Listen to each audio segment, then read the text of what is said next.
गुलाम नबी आजाद ने कांग्रेस पार्टी पर फिर हमला बोला है। सोमवार को मीडिया से बातचीत में उन्होंने अपने ऊपर लगे आरोपों पर जवाब दिया। इस दौरान वो राहुल गांधी पर जमकर बरसे।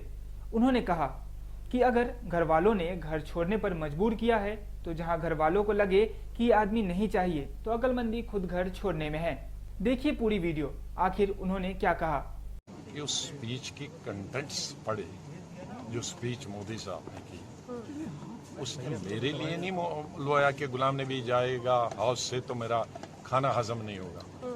उसने एक घटना के बारे में बात की।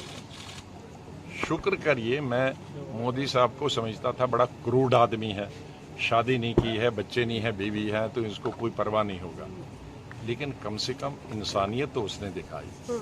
जब मैं चीफ मिनिस्टर था कश्मीर में और गुजरात की टूरिस्ट बस पे गाड़ी के अंदर, नॉर्मली गाड़ी के बाहर लगता है ग्रेनेड, शीशा खुला था तो ग्रेनेड गाड़ी के अंदर बस्ट हुआ तो लोग ऑन स्पॉट मर गए।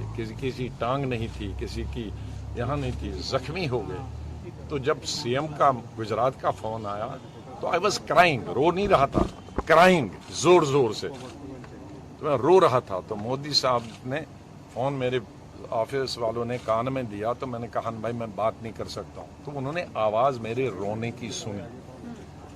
तो फिर मैंने उनको यही कोई कहा तुम उनको बताओ मैं अभी बात नहीं कर सकता, मुझे पहले इनकी टांगें बाजू जमा करने दो, अस्पताल में इनकी स्टिचिंग करने हैं, जो बच्चे हैं उनको इलाज करना है, जख्मी हुए हैं। फिर दिन भर वो किया। फिर पीएम दिन भर, सीएम दिन भर फोन करते थे कितने मरे, कितने जख्मी होंगे, कैसे भेज रहे हो। पीएम से मैंने जब फोन किया कि मुझे 2 जहाज चाहिए, एक में जख्मी भेजने हैं और एक में मुझे जिंदा ये लाशें भेजनी। जब मैं 4 बजे फिर उनको सियाफ करने गया जहाज में तो लोगों ने फिर रोना, मेरी टांगें, नाराजगी नहीं दिखाई ना। किसी बच्चों ने कहा मेरे बाप दे दो, पिताजी दे दो, किसी ने कहा मेरे पति दे दो या बीवी दे दो। तो मैं फिर फूट फूट के रोया, जो किसी की टेलीविजन ने दिखाया भी है। फिर उस वक्त पीएम ने आया, ये सीएम गुजरात का फोन आया, अरे स्टार्ट हो गया। मैं बोल नहीं सकता, उसी चौक में मैं जब रहा था तब देखा। उसको देखकर उन्होंने किया तो ये कौन सी बुरी बात, ये मेरे लिए नहीं। उस डीएनए वाले सवाल पर गुलाम नबी आजाद ने कहा कि पहले जयराम रमेश अपना डीएनए चेक करवाएं कि कहां के हैं और किस पार्टी से हैं। वो देखें कि उनका डीएनए किस किस पार्टी में रहा है। वहीं बाहर के लोगों को कांग्रेस का अता पता नहीं है। चापलूसी और ट्वीट कर जिन्हें पद मिले अगर वे आरोप लगाएं तो हमें दुख होता है।